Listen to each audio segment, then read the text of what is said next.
ध्यान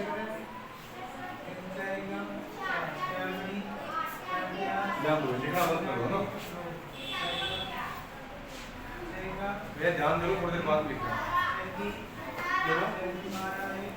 past perfect continuous, यहाँ पे टेंस हो गया, पास्ट परफेक्ट कंटिन्यूअस टेंस। जिस प्रकार से हमने प्रेजेंट परफेक्ट कंटिन्यूअस टेंस पढ़ा था, उसके रूल और रेगुलेशन हमने सीखे थे, सेम उसी प्रकार से इसमें भी यहाँ पर फॉलो करना है। ठीक है, केवल उसमें और इसमें एक ही अंतर है, उसमें हेल्पिंग वर्ब हैज बीन और हैव बीन थी, यहाँ पे केवल एक ही हेल्पिंग वर्ब है, वो कौन सी है? हैड।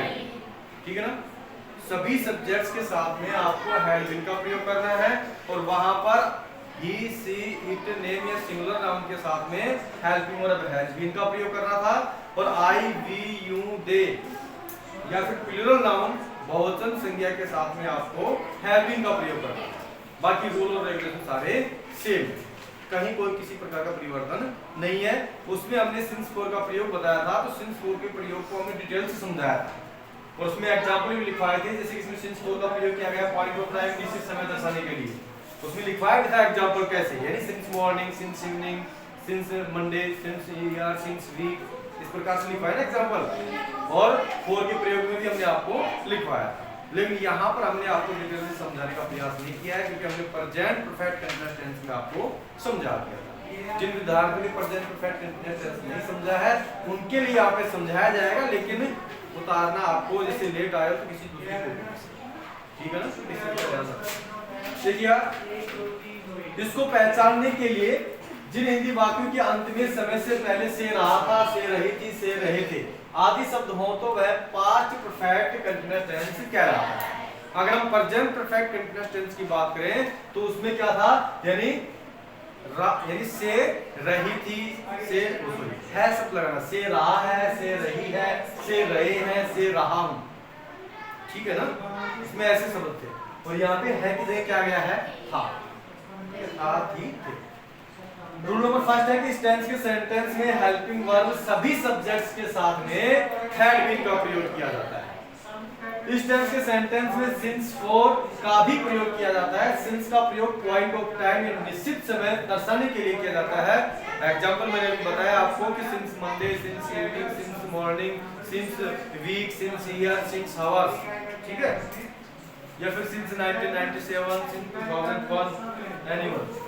उसके बाद में फोर का प्रयोग होता है पीरियड ऑफ टाइम, यानी समय अवधि, जैसे 2 years, for 2 years, for 3 months, for यानी 5 आवर्स, इसमें मतलब फिक्स हो गया, यानी 2 महीनों से, 2 सालों से, 2 वर्षों से, या फिर 2 घंटों से, 5 घंटों से, ठीक है। तो समय अवधि की अगर बात कही जाए तो वहां पे हमें किसका प्रयोग करना है?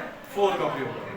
पॉजिटिव सेंटेंस के लिए फॉर्मूला यहाँ पे राइट किया गया है कि subject plus had plus been plus verb के first form plus ING plus object plus since for plus time. Example इसका हम समझाने का प्रयास करते हैं, जैसे कि फॉर एग्जांपल कि मैं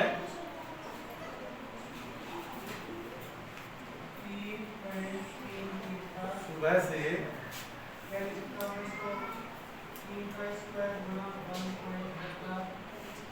अंग्रेजी पढ़ रहा था,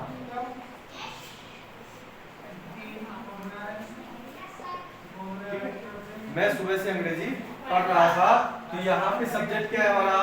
आई। क्या सब्जेक्ट है? आई। उसके बाद में किसका प्रयोग करना है? हैड बीन का सभी सब्जेक्ट्स के साथ में इसी का प्रयोग करना है। उसके बाद में वर्ब की फर्स्ट फॉर्म वर्ब क्या है?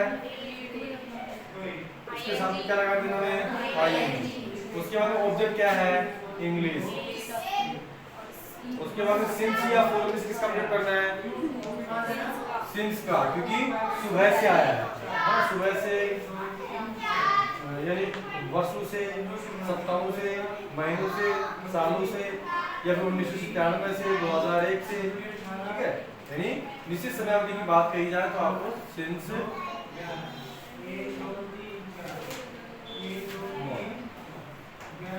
आई had been reading English since morning, मैं सुबह से अंग्रेजी पढ़ रहा था। अब नेगेटिव सेंटेंस की हम बात करेंगे तो subject plus had plus not, यानी हैड और बीन के बीच में आपको नोट का प्रयोग कर देना, जैसे कि नेगेटिव में हो जाए कि मैं सुबह से अंग्रेजी नहीं पढ़ रहा था, तो I had not been reading English since morning. ठीक है, उसके बाद इंटरोगेटिव सेंटेंस प्रश्नवाचक वाक्य, इसमें आपको हेल्पिंग वर्ब फर्स्ट में रखनी है, had plus subject plus been plus predicate plus ING plus object singular plus time. अब कुछ विद्यार्थी ऐसे होते हैं जब वो सेंटेंस को फॉर्मल लिखते हैं तो हैड बीन को फर्स्ट में रख देते हैं। आगे समझ में, had been plus subject plus verb first में आईएनजी, इस प्रकार से कर देते हैं तो गलतियां हो जाती हैं। तो इस चीज का यहाँ पे ध्यान रखना है, हैड शुरू में लगाना, उसके बाद सब्जेक्ट के बाद में बीन शब्द का प्रयोग करना है। अब इसका हिंदी का सेंटेंस क्या होगा सुष्मिता बताएगी, क्योंकि यही एक लड़की है जो ध्यान कॉन्सेंट्रेट कर रखी है ना, पढ़ने का प्रयास कर रही है। बताओ मैम, इस सेंटेंस में अगर इस सेंटेंस को हिंदी में लिखें इस फॉर्मूले के लिए तो हिंदी क्या रहेगा? हिंदी का सेंटेंस बोलो, इंट्रीगेटिव सेंटेंस के लिए हिंदी क्या रहेगा?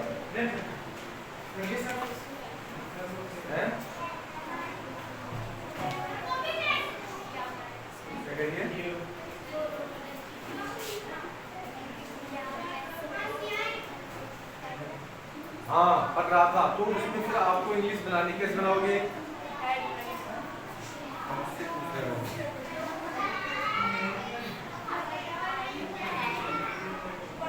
आई तो लगाना नहीं है, इसमें तो हेड लगाना है, इंट्रीगेटिव सेंटेंस है।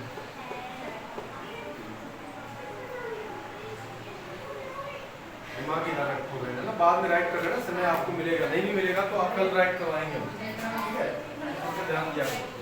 Had plus subject plus been plus verb first plus I N G object singular plus time, last में पर्सनवाचक चिन्ह लगाना है।